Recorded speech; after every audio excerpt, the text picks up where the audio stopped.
지난주에 창세기 12장 살펴보았습니다.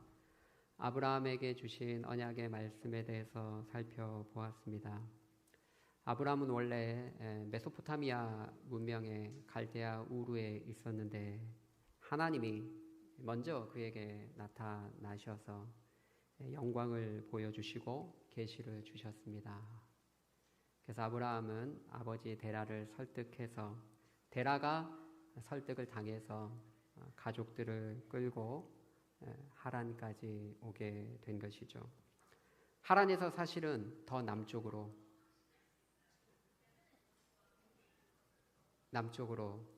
더 내려가야 합니다.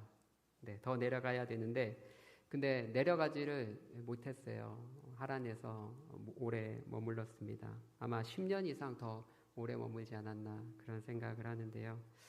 그러다가 아버지 데라가 죽었어요. 아버지 데라가 죽으면 이제 약속의 땅으로 내려와야 되는데 데라가 죽고 나서도 아브라함은 머뭇거렸습니다.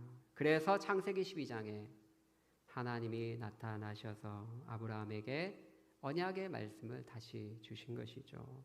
그래서 아브라함은 그제서야 언약을 기억하고 신앙을 회복하고 말씀을 따라 이제 약속의 땅 가나안 땅으로 내려갔던 것입니다.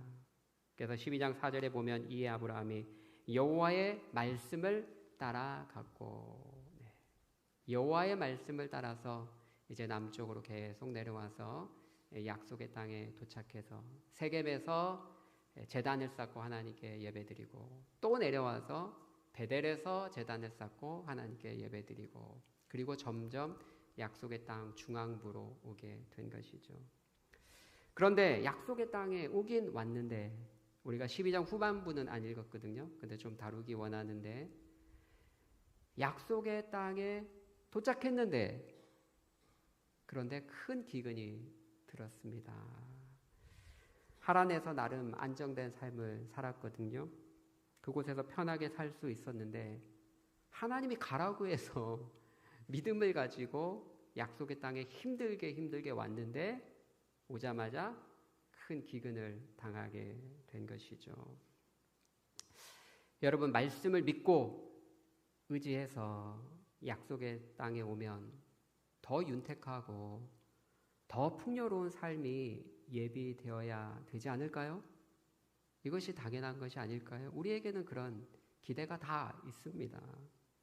신앙적으로 방황하다가 예수님께로 다시 돌아오면 다시 교회를 열심히 나와서 기도하면 이전에 뭔가 안 풀리던 문제도 잘 풀리고 형통한 삶을 사는 것이 더 맞지 않을까요?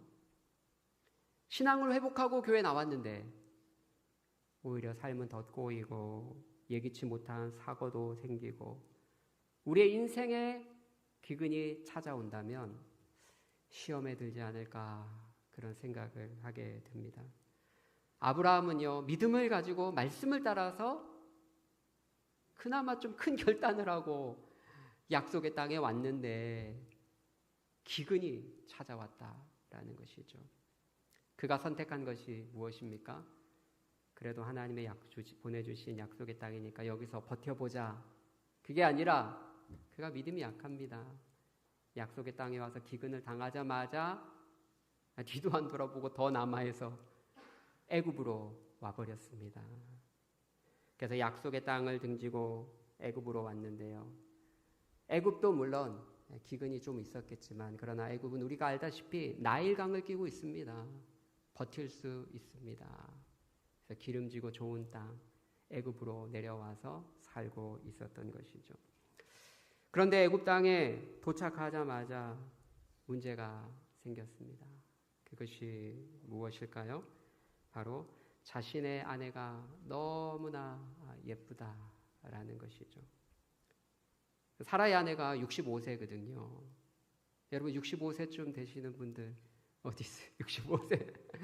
네, 65세 되는데 막 너무 예뻐서 다른 사람이 나를 해하면 어쩌나 그런 생각은 아마 대부분 못 하실 것 같아요. 그죠? 근데 아브라함은 그런 생각을 했다는 거예요. 왜 그럴까요? 제가 전에도 말씀드렸다시피 이 당시만 해도 아브라함 때만 해도 이제 노아의 때는 600세 막 700세 살았고 아브라함 때 가면 이제 200대, 180대 막 그렇게 살거든요. 그러니까 65세면 오늘날 우리 나이로 환산하면 한 35, 그 정도 되는 젊은 층에 속한다라는 것이죠. 얼마 전에 아르헨티나에서 나이 제한 없는 미스코리아 선발대회를 했는데 1등이 60대입니다. 엄청 예뻐요. 나중에 한번 사진 찾아보세요, 여러분. 물론 조금 나이가 들어 보이긴 해요. 근데 예쁩니다. 가능하다는 거예요, 여러분. 가능하다는 거예요. 어떤 학자들은 아브라함과 사라는 좀 인종이 다르다, 약간. 왜냐하면 여기 이집트는 흑인들이잖아요, 이집트는. 근데 아브라함은 메소포타미아 문명의 사람들이에요. 그래서 약간 하얗단 말이죠. 그래서 그것이 굉장한 매력으로 다가올 수 있었다. 그렇게 주장하는 분들도 있습니다. 그러나 제가 볼 때는 나이로 그 당시는 200세까지 살았기 때문에 65세는 한 35 정도였기 때문에 가능했다라는 것이죠. 너무나 이쁘게 보여서 자신의 생명이 위태롭지 않을까 걱정했다라는 것이죠. 사랑하는 성도 여러분, 예쁘면 피곤합니다. 가는 곳마다 힘들어요. 남편의 생명도 위태롭고 본인도 불안합니다. 그래서 사실 그럭저럭 생긴 것도 하나님의 은혜입니다. 네, 아멘 소리 나왔습니다. 네, 여러분 그 거울 보실 때마다 좀 안타까움이 들 때 감사하시길 바랍니다. 그것도 하나님의 은혜입니다. 네. 물론 자신이 예쁘다고 생각하셔도 돼요. 긍정적인 사고는 정신건강에 좋습니다. 괜찮습니다. 착각은 자유니까 괜찮습니다. 아무튼 중요한 것은 아브라함의 아내는 진짜 예뻤어요. 아브라함이 생각뿐만 아니라 오늘 성경을 보면 모든 사람이 인정할 정도의 객관적인 미모를 가지고 있었다라는 것이죠. 그래서 아브라함이 꾀를 내었습니다. 나를 남편이라고 하지 마라. 내가 오빠하고 누이하고 동생하고 그냥 오누이 관계로 하자. 사실은 먼 친척 관계이기도 했습니다. 그래서 그렇게 속이기로 했습니다. 사라의 미모에 대한 소문이 애굽에 가자마자 입에서 입으로 금방 삽시간에 퍼졌습니다. 애굽의 왕 바로에게까지 그 소문이 들어갔습니다. 애굽의 바로가 그녀를 궁으로 불렀습니다. 아브라함을 오빠로 알았기 때문에 많은 선물을 주었습니다. 엄청난 양과 소와 노비와 그다음 낙타와 나귀를 주었다고 성경은 기록하고 있습니다. 엄청난 양의 예물을 그에게 주었습니다. 왜요? 오빠로 알았기 때문에 준 거죠. 남편이었으면 아마 죽을 수도 있습니다. 진짜 오빠로 알았기 때문에 준 거예요.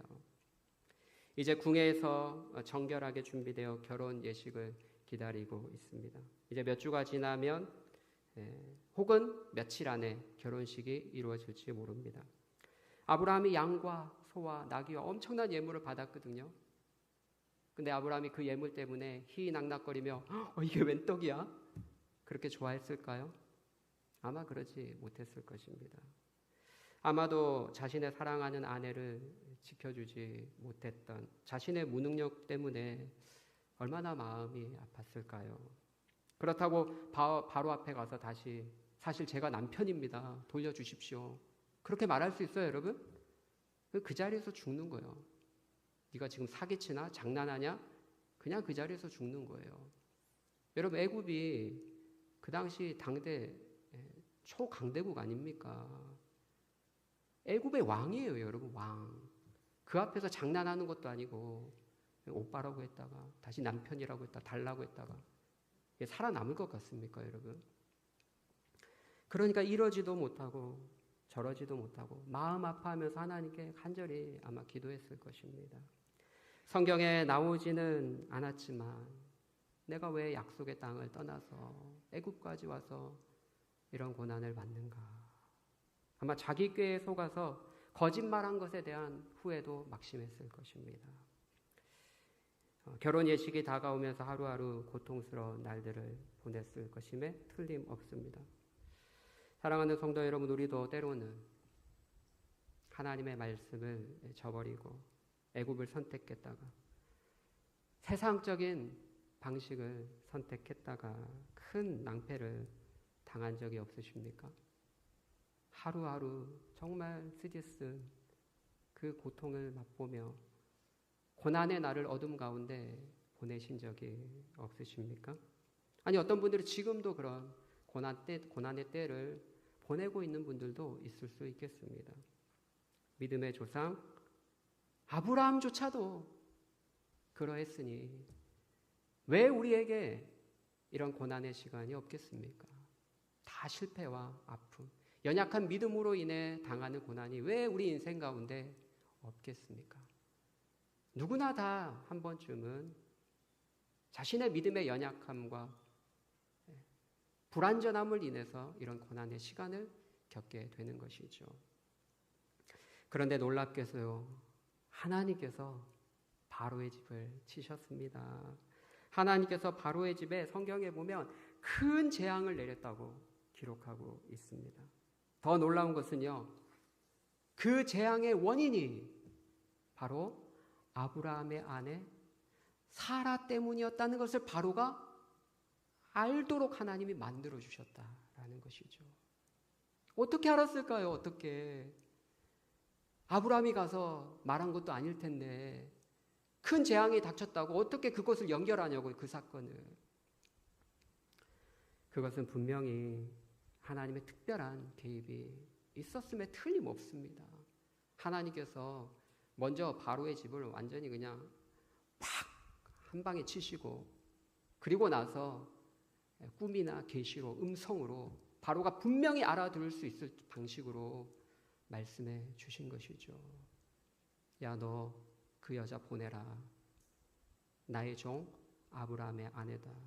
너 아브라함 건들면 너 알아서 해. 너 그날 죽는 거야. 아마 엄청나게 하나님께서 협박을 하셨을 겁니다. 바로가 분명히 알 수 있도록 하나님께서 분명한 방식으로 그에게 개입하셔서 알려주신 것이죠. 더군다나 결혼 예물 주었던 거 사기친 거니까 달라고 할 수 있잖아요. 근데 그 모든 소유까지 그대로 다 줬어요. 그리고 빨리 가라, 빨리 데리고 가라. 그래서 그가 뭐라고 얘기합니까? 12장 8절에 바로가 뭐라고 말합니까? 내가 어찌하여 나에게 이렇게 행하였느냐? 내가 어찌하여 그를 누이라 하여 내가 그를 데려다가 아내를 삼게 하였느냐? 자, 여기 있다. 데려가라, 빨리. 데려가라. 여러분, 이게 어떻게 가능합니까? 이게 어떻게 가능하냐고요? 지금 누가 사기친 거예요, 지금? 지금 아브라함이 초강대국 왕을 상대로 사기친 겁니다, 여러분. 이거 그냥 죽이는 거예요, 그냥 사실은. 그리고 더군다나 그것 때문에 애굽의 집안에 큰 손실을 입혔잖아요. 큰 재앙을 입혔잖아요. 근데 어떻게 살려두냐고요. 근데 살려둘 뿐만 아니라 많은 예물도 그대로 주고 보내잖아요. 여러분, 이것은 하나님의 특별한 개입이 없이는 불가능한 거예요.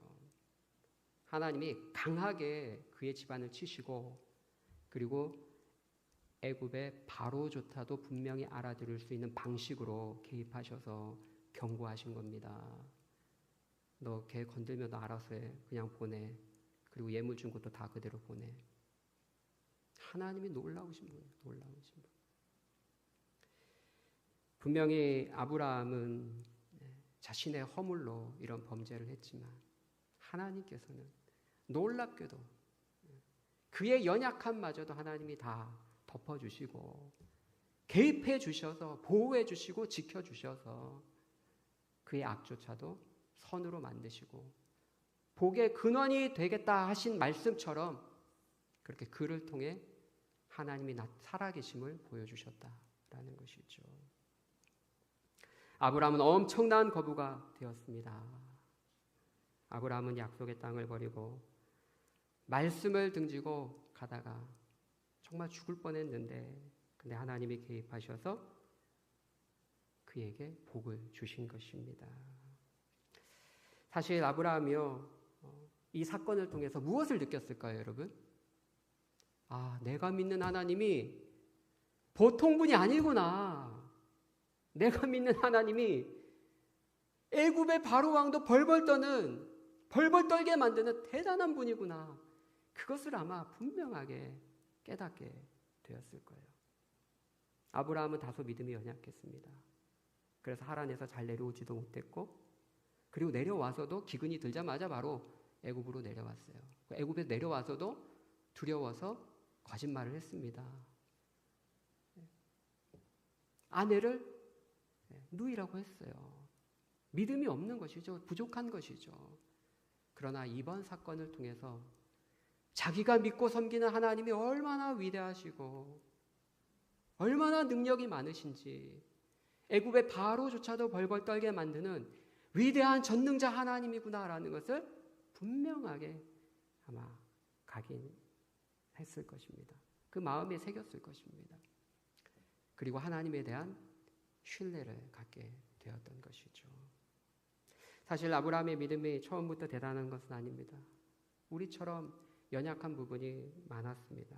근데 아브라함이 아브라함 되게 하신 것은 사실은 그의 인생 가운데 개입하셔서 도와주시고 또 그를 바꿔가시고 빚어가시는 하나님의 은혜의 역사가 그것을 가능하게 했던 것이죠. 이제 거부가 되어서 약속의 땅으로 돌아왔습니다. 오늘 본문 이제 시작합니다. 본문 3절에 보니까 베델 땅 근처에 왔습니다. 약속의 땅에 처음 왔을 때 제단 쌓았던 곳, 그곳을 기억하고 그곳에서 하나님께 제단을 쌓았어요. 하나님께 먼저 회개했을 것 같아요. 하나님, 제가 이렇게 해서 정말 죄송합니다. 회개하고 또 하나님이 구원해 주신 것에 대해서 감사하고 하나님을 찬양하지 않았겠습니까? 그런데 또 문제가 발생했습니다. 애굽에서 많은 가축과 노비와 또 은과 금도 많이 가지고 나왔어요. 은과 금이 풍성해졌다고 성경은 기록하고 있습니다. 세력이 커지다 보니까 이제 더 이상 조카 롯과 함께 할 수가 없었던 것이죠. 목축을 하는데 아브라함의 일행과 그리고 롯의 일행들이 함께 거주하기에는 땅이 너무나 부족했습니다. 땅 자체도 높지만 물도 부족하고 또 가축들이 함께 먹을 풀도 부족했습니다. 더군다나 거기는요, 오늘 성경 본문에 보니까 가나안 사람들과 그리고 브리스 사람들도 함께 살고 있습니다. 그러니 아브라함의 목자들과 롯의 목자들이 서로 좋은 곳에 가서 풀을 먹이고 또 싸우고, 또 우물이 나오면 서로 동물에게 물을 먼저 먹여야 되니까 그거 갖고 싸우고, 안 그래도 둘만 있어도 부족한데 거기 가나안 사람들과 브리스 사람들도 있으니, 내 집단의 사람들이 있으니 경쟁이 치열한 것이죠. 사업을 하다 보면 같은 업종의 사람들끼리 상권을 놓고 미묘한 갈등이 있습니다. 때로는 서로 고발도 하고 법정에 서기도 합니다. 그런데 불신자들끼리 싸우면 또 그나마 그러려니 그 사람들은 돈만 아는 사람들이니까 그러려니 하겠습니다. 근데 서로 싸우는데 알고 보니까 이쪽은 저쪽 교회 장로고 이쪽은 또 이쪽 교회 장로고, 장로들끼리 서로 막 싸우고 이권을 놓고 분쟁하고 그러면 물론 나름 이유가 있겠지만 굉장히 난감한 것이죠. 좋지 않은 것이죠. 하나님께 영광이 되지 않죠. 무엇보다 지금 아브라함의 목자들과 조카 롯의 목자들이 싸웠는데 둘 다 믿었을 뿐만 아니라 둘은 친척 관계잖아요. 삼촌과 조카의 관계 아닙니까? 근데 이렇게 싸우면 어찌 하나님께 영광이 되겠습니까? 그래서 아브라함이 먼저 결단을 합니다. 이렇게 내버려두면 안 되겠다. 아브라함이 먼저 결단을 해요. 그래서 8절에 뭐라고 얘기합니까? 우리는 한 친족이라. 너나 나나, 내 목자나 내 목자나 서로 다투게 하지 말자. 네 앞에 땅이 많잖아. 너 떠나가라. 네가 좌하면 내가 우하고, 네가 우하면 내가 좌할게. 네가 먼저 선택권을 줄 테니까 네가 먼저 가라.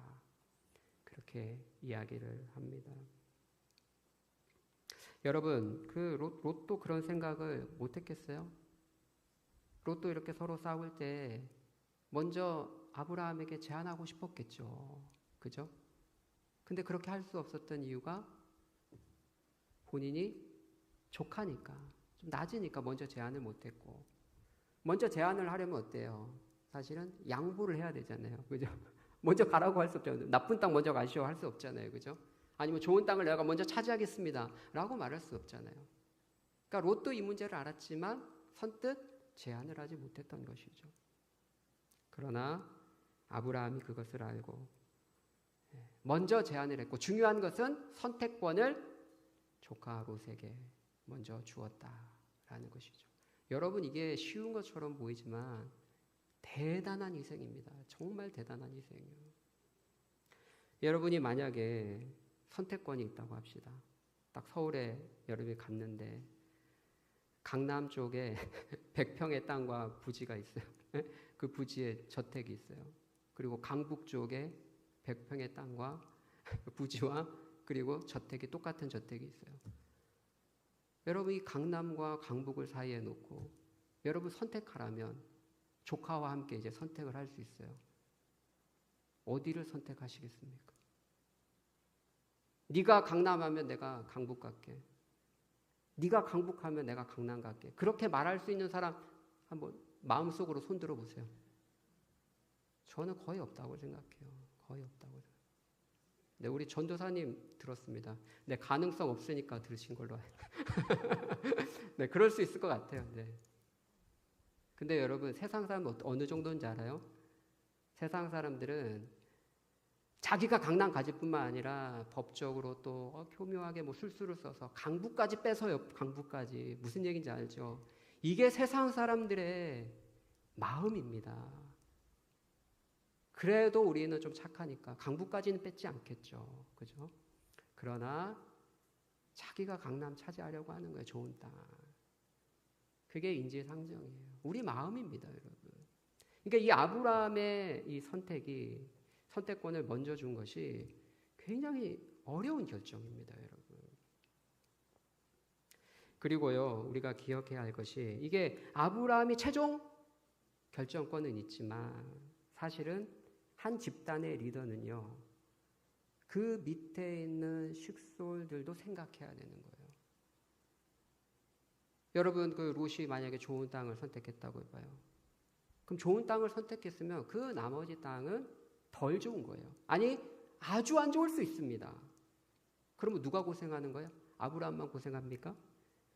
그 밑에 있는 식솔들도 고생하는 거예요. 그 밑에 있는 목자들도 더 찾아다녀야 되고 물 파야 되고 그 불평을 고스란히 받아내야 돼요. 그걸 감내하고 가는 거예요, 여러분. 그게 쉬운지 아십니까, 여러분? 정말 어려운 거예요, 정말 어려운 거예요. 남서울교회 홍정기 목사님이 장애인 학교 지으려고 했을 때 남서울교회 교인들 다 반대하잖아요. 장로님도 다 반대. 그래서 나온 거예요. 남서울은혜교회 따로 나와서 개척했잖아요. 지금은 더 커졌죠. 하나님이 복 주셔서 더 커졌죠. 남서울교회보다. 그 정도로 어려운 것입니다. 본인이 결정한다고 되는 것이 아니라 사실은 그 밑에 있는 식솔들의 불평과 원망도 그대로 받아야 되는 거예요. 근데 아브라함은 그것을 그대로 받고 희생하기로 했다라는 것이죠.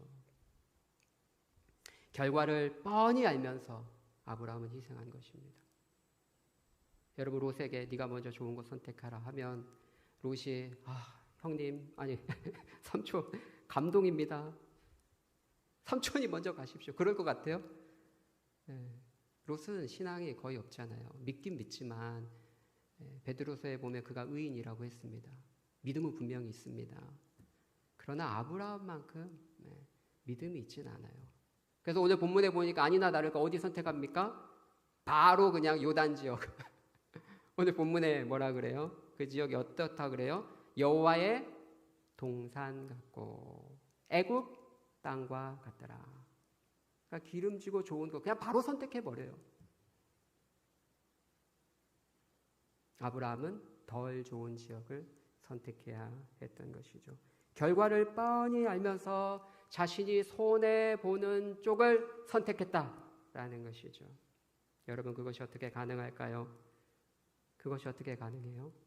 첫 번째 이유는 그는 지난번에도 얘기했지만 하나님이 약속하신 궁극적인 땅이 이 땅이 아니라고 확신했어요. 그래서 그것이 가능한 거예요. 그래서 히브리서 11장 10절에 아브라함을 가리켜 그가 하나님이 계획하고 지으실 터가 있음을 그 성을 바랐음이라. 11장 16절 더 나은 본향을 사모하니 곧 하늘에 있는 것이라. 할렐루야. 더 나은 본향, 하나님이 지으신 도성이 있음을 알고 그것을 바랬기 때문에 가능했던 것이고, 또 12장과 13장의 문맥을 이어서 볼 때 그가 이렇게 넉넉한 마음으로 양보할 수 있었던 이유는 그것은 바로 얼마 전에 애굽에 내려갔다가 위대하신 하나님의 능력을 체험했기 때문에 그렇습니다.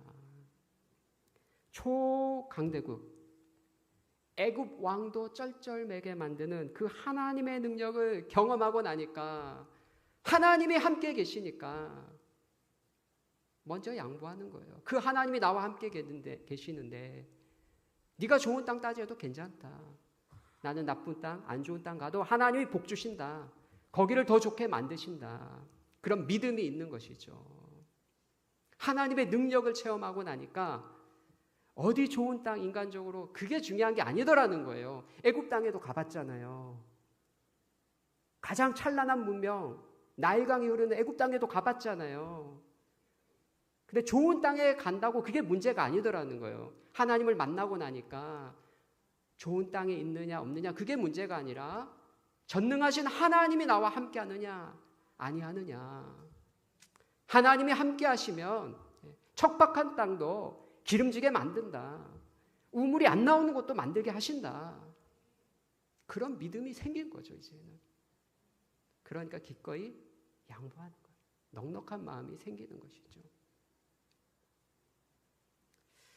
여러분, 우리가 어떻게 넉넉한 마음을 가지고 서로에 대해서 희생하고 양보하고 섬기고 진실되이 베풀 수 있을까요? 그것이 어떻게 가능합니까? 전능하신 하나님에 대한 믿음, 그것이 있을 때 가는 거예요.